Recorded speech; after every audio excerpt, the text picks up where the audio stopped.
Hi అండి, welcome to day 2 blog in Tirumala Tirupati. Day 1 video ఇంకా ఎవరైతే చూడలేదో మన ఛానల్లో ఉంది, వెంటనే వెళ్ళి చూసేయండి. సో ఇది వచ్చేసి డే 2 అనమాట. డే 2లో మా రూమ్ అయితే తీసుకున్నాము. సో ఇది వచ్చేసి మా రూమ్ అనమాట. సో ఇది మాకు ఒక రూమ్, అంటే మా ఫ్యామిలీకి ఒక రూమ్, ఇంకా మా అత్త వాళ్ళకి ఒక రూమ్ అయితే తీసుకున్నాం.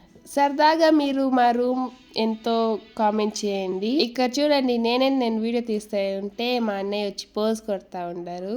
సరే మీకెందుకులే కష్టం, నేనే చెప్పేస్తా. సో మాది వచ్చేసి 4 బెడ్స్ కదా, సో అందుకు మాదైతే 2000 రూపీస్ రూమ్. మా అత్త వాళ్ళదైతే 2 బెడ్స్, సో వాళ్ళకి 1000 రూపీస్ అన్నమాట. టోటల్ రూమ్స్ వచ్చేసి 3000 అయిందనమాట. అండ్ రూమ్ అయితే చాలా క్లీన్ గానే ఉంది, చాలా బాగానే ఉంది. సో మీరు ఎప్పుడైనా తిరుమలకు వస్తే వచ్చి రూమ్ కొనుక్కోండి. ఇంకా డే 1 అయితే ఫుల్ రైన్ ఉన్నింది. మార్నింగ్ కూడా రైన్ నాన్ స్టాప్ గా పడతా ఉన్నింది. ఇంకా మనం రైన్ ని నమ్ముకొని ఉంటే కాదు కాబట్టి మార్నింగే లేచి తిరుచానూరుకి అయితే వెళ్తున్నాం. ఎందుకంటే అక్కడ పద్మావతి అమ్మవారు అయితే ఉంటారు కాబట్టి. తిరుమలకు వచ్చి అక్కడ వెళ్ళలేదంటే బాగోదు కాబట్టి అమ్మవారిని దర్శించుకోవడానికి అయితే అక్కడ వెళ్తున్నాం. ఇంకా ఆ సైడ్ చూస్తేను అపార్ట్మెంట్స్ ఎన్ని అపార్ట్మెంట్స్ ఉన్నాయో, అది అపార్ట్మెంట్స్ రూమ్స్ కూడా తెలీదు, కానీ బిల్డింగ్స్ మాత్రం చాలానే ఉన్నాయి. కానీ మాకైతే ఈ జర్నీ చాలా అంటే చాలా నచ్చింది. ఈ రైన్ లో ఆ దేవుని దర్శించుకోవడం చాలా అంటే చాలా బాగుంది. ఇంకా చూడండి, మా మమ్మీ అంతా వెనకాల కూర్చొని రోడ్ చూస్తున్నారు. కనీసం హాయ్ అని కూడా చెప్పలేదు గైస్ వీడియోకి. మమ్మీ అంటేను మా మమ్మీ రిప్లై లేదు. ఏం అంత ఆలోచిస్తుందో నాకైతే తెలియదు. మేమైతే కొన్ని ప్లేసెస్ అయితే చూద్దామనేసి అయితే 2 డేస్ అయితే హాలిడేస్ వేసుకుని అయితే వెళ్ళాము, కానీ కుదరలేదు. ఎందుకంటే హెవీ వాన, తుఫాన్ అంట. మాకు అక్కడికి వెళ్ళే వరకు తెలీదు. నైట్ అంతా ఫుల్ వాన అంటే వాన, అందుకైతే ఎక్కడికి వెళ్ళలేదు. ఇప్పుడైతే టిఫిన్ అయితే చేద్దాం అనేసి అయితే హోటల్కి అయితే వచ్చాము. ఇంకా హోటల్ అయితే నేను మసాలా దోశ, మా చెల్లి మసాలా దోశ, మా అత్త వచ్చేసి టమాటా రైస్, మా మామ వచ్చేసి పొంగల్, ఇంక మా మమ్మీ డాడీ వచ్చేసి ఇడ్లీ తీసుకున్నారు, మా అన్నయ్య కూడా దోశ తీసుకున్నారు అనమాట. ఇంకా అక్కడ చూసుకొని అయితే మేము స్ట్రైట్ కపిల్ తీర్థంకి వచ్చేసాం. చూడండి గైస్, హెవీ రెయిన్ వల్ల అక్కడ వాటర్ ఫాల్సే వెళ్తుంది. చాలా అంటే చాలా బాగుంది వ్యూ అయితే మాత్రం. ఇంకా మనం కపిల్ తీర్థం వెళ్ళి దేవస్థానంకి వెళ్ళకపోతే ఎలాగా, సో అక్కడి నుంచి టెంపుల్ కి అయితే వెళ్ళిపోయా. ఏ దేవుడు అనుకుంటున్నారు, మన శివయ్య అయితే అక్కడ ఉన్నారు కాబట్టి అక్కడ వెళ్ళాం. ఇంకందరికి తెలిసినదే కపిల్ తీర్థంలో కోతులు చాలా ఉంటాయని. నాకైతే కొంచెం భయం అనిపించింది, ఎందుకంటే అక్కడ కోతులు చాలా ఉంటాయి కాబట్టి. అమ్మయ్య, ఇప్పుడు మా మమ్మీ వీడియో హాయ్ అని చెప్పింది. అది మమ్మీ అనేదానికి అది హాయ్ అని చెప్పింది. గైస్, మీకు కపిల్ తీర్థం మీనింగ్ ఏంటో తెలుసునా? మీకేమైనా మీనింగ్ తెలిసింటే కామెంట్ చేయండి. ఇంకా క్రౌడ్ అయితే మామూలుగా లేదు గైస్, చాలా అంటే చాలా. అంటే రెయిన్ లో కూడా చాలానే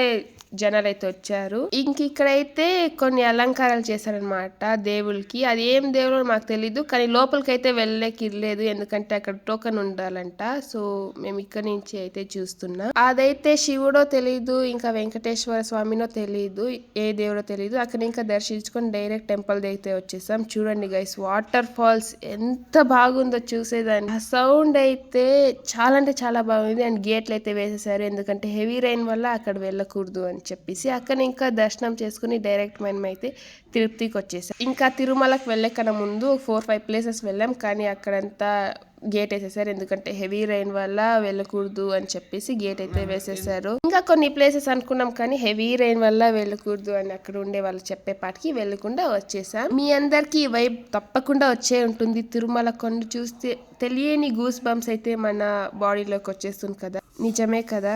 ఎందుకంటే మనందరికీ తెలిసిండేది, సాక్షాత్తు శ్రీ లక్ష్మీ వెంకటేశ్వర స్వామి అక్కడ నివసిస్తూ ఉంటారు కాబట్టి ఆ గూస్ బంప్స్ అనేది మనకి వచ్చే ఉంటుంది. ఇంకా అక్కడ చూడండి, కొండలు చూస్తుంటేనే ఏదో తెలియని పీస్ ఉంటుంది, అక్కడే ఉండాలని. ఎంతమంది కనిపిస్తుంది చెప్పండి. ఇక్కడైతే చెక్కింగ్ చేస్తున్నారు అనమాట. ఇంకా చెక్కింగ్ అయితే సక్సెస్ఫుల్ గా కంప్లీట్ అయిపోయి ఇంక కొండ దగ్గర అయితే వచ్చేసాం. మా మామ అయితే ఏ టెంపుల్ కి వెళ్ళినా ఈ టెంపుల్ దగ్గర ఇది ఉంటుంది, ఆ టెంపుల్ దగ్గర అది ఉంటుంది అని మా మామ చెప్తూనే ఉంటాడు అనమాట మాకు. అండ్ ఇది వచ్చేసి ఘాట్ సెక్షన్ అనమాట. మీరు ఎంతమంది ఇది అబ్జర్వ్ చేసింటారు?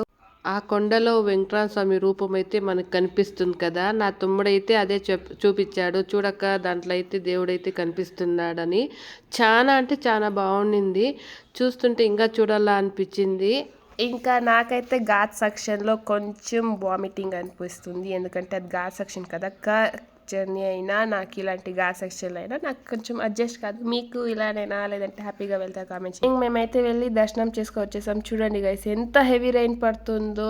ఆ వాన కూడా మాకు తెలియదు, ఎందుకంటే అక్కడ ఉన్న దేవుని దర్శించుకోవాలనే ఇది మాత్రం మా మనసులో ఉన్నింది. అండ్ ఇక్కడ చూడొచ్చు రెయిన్ ఎంత జోరుగా అయితే పడుతూ ఉందో. మేము వెళ్ళిన డే అయితే చాలా అంటే చాలా జోరుగా వాన కురుస్తూనే ఉంది. ఇంకా ఇది వచ్చేసి ఆల్రెడీ గోపురం, మీకు అందరికీ తెలిసి ఉంటుంది. చాలా అంటే చాలా బాగుంటుంది ఈ గోపురం చూస్తూ ఉంటే.